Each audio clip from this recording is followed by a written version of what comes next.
बिस्मिल्लाहिर्रहमानिर्रहीम। अस्सलाम वालेकुम दोस्तों। आज बात करेंगे जनरल परवेज़ मुशर्रफ मरहूम की, जो कि पाकिस्तान के लिए बेशबहा खिदमात अंजाम दी, बड़े कारनामे अंजाम दिए, जंगें लड़ी और ख़ास तौर पे पाकिस्तान की मईशत के लिए बड़ा काम किया। तमाम सेक्टर में जनरल परवेज़ मुशर्रफ ने किया। मैं आपको कुछ ऐसे वाक़यात सुनाऊंगा जो आपने नहीं सुने। सबसे पहले तो ये बात करूं कि जब जनरल मुशर्रफ इक़्तिदार में आए 12 अक्टूबर 1999, वो दिन आज भी मुझे याद है। मैं जो है वो एक एक्सप्रेस अखबार में था और एकदम से जो है वो टेलीफोन आना शुरू हो गए और फिर जो है वो हमें मुख्तलिफ़ मुकामात पर रेडियो स्टेशन, टेलीविज़न स्टेशन इधर उधर भेजने लगा। हर तरफ आर्मी की मूवमेंट थी। कुछ टीमें जो है वो एयरपोर्ट गईं और फिर वहाँ की सूरत हाल पता चलती रही कि इस तरह से हवा में जो है जनरल परवेज़ मुशर्रफ का जहाज़ घूमा और उसके बाद जो है वो लैंड किया गया। किस तरह से गाड़ी पर बार बार झंडा चढ़ लगाया जा रहा था और उतारा जा रहा था। तो उस वक्त बड़ी कशमकश की सूरत हाल थी, लेकिन खैर वो तो फिर माजी हो गया। और फिर उसके बाद जनरल मुशर्रफ ने इक़्तिदार संभाला और चीफ़ ऑफ आर्मी स्टाफ के साथ साथ चीफ़ एग्जीक्यूटिव भी बने। उन्होंने जो है वो मुल्क के लिए बेशबहा खिदमात दी, भारत की आंखों में आंखें डाली, कश्मीर के लिए बोले, ख़ास तौर पर जो है तमाम सेक्टर में और ख़ुसूसन कराची के लिए जो है बहुत ज़्यादा काम किया। जो उनकी खिदमात है उन्हें कभी फरामोश नहीं किया जा सकता। मेरी मुलाकात जनरल परवेज़ मुशर्रफ से तकरीबन 2.5 साल पहले हुई थी। वो अलील थे, मैं वहाँ उनकी रहाइशगाह गया तो उन्होंने जो है वो अपने घर के दरवाज़े पर हमें इस्तकबाल किया। बीमारी के बावजूद वो आए थे और वो जो है फिर हमें अंदर ले गए। उस दौरान उनकी वालदा भी हयात थी। उन्होंने अपनी वालदा, ज़ईफ़ वालदा से भी हमारा तारुफ़ कराया और बताया कि कराची से ये लोग मिलने आए हैं। जब हम बैठे, जनरल मुशर्रफ अपनी जो है स्टडी रूम में हमें लेके गए। वहाँ जो है उन्होंने तवाज़े चाय और बिस्किट से की।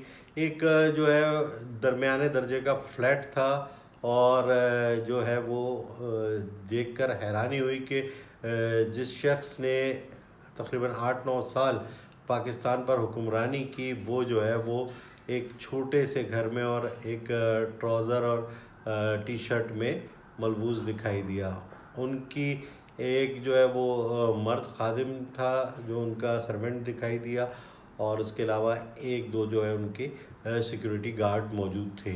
तो जनरल परवेज़ मुशर्रफ से जो हमारी बातचीत हुई तो उस पर उन्हें जब मैंने बताया कि मेरा ताल्लुक़ नाज़माबाद से है और मैं जो है वो यहाँ पर आया हूँ आपसे मुलाकात के लिए, ख़ास तौर पे आपसे मिलने का बड़ा शौक़ था, तो उन्होंने बहुत खुशी का इज़हार किया और उन्होंने भी जो है बड़े खुश मिजाजी से ये कहा कि वो भी नाज़माबाद में रहे हैं, बचपन में जो है वो नाज़माबाद में ही रहे हैं। और उन्होंने ये भी ख्वाहिश का इज़हार किया कि वो सेहतियाब होते हैं, अगर वो सेहतियाब हो गए तो वो कराची आकर नाज़माबाद से ही अपना इलेक्शन लड़ेंगे। तो उनकी खिदमात के हवाले से बातचीत हुई। उन्होंने ये भी बताया कि जो वो दूसरी बुक्स लिख रहे हैं वो तकरीबन जो है वो अपने आखिरी मराहिल में है और उनकी सेहत ने इजाज़त दिया तो बहुत जल्द जो है वो सामने आएगी और जनरल परवेज़ मुशर्रफ उसमें जो है बहुत ज़्यादा इंकशाफात करेंगे। देखिए, जिस वक्त ये जनरल परवेज़ मुशर्रफ इक़्तिदार में थे उस वक्त आपको पता होगा कि 9/11 हुआ। 9/11 के बाद क्या सूरत हाल हुई और फिर जो है वो ओसामा का जो है वो मारे जाना हुआ। इतना प्रेशर जो था उन पर था और उन्होंने लिया। अगर उनकी जगह कोई और दूसरा हुक्मरान होता या ये जो मौजूदा हुक्मरान हैं उनका तो पता नहीं क्या हाल हो चुका होता।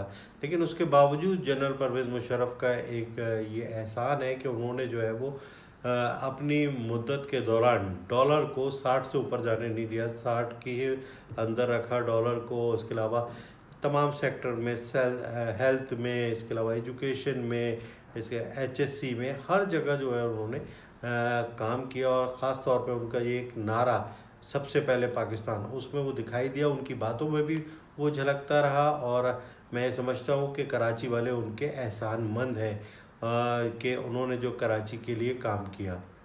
इस वक्त दुनिया में नहीं है उनका, आज जो है वो तदफीन हो रही है, लेकिन जनरल परवेज़ मुशर्रफ का नाम हमेशा याद रखा जाएगा। और मेरी ये दुआ है कि अल्लाह ताला उन्हें जो है वो उनकी मग़फ़रत फ़रमाए और انہیں جنت الفردوس میں اعلیٰ مقام دی۔ میرے اس ویڈیو کے بارے میں اپنے کمنٹ ضرور دیجیے گا۔ السلام علیکم۔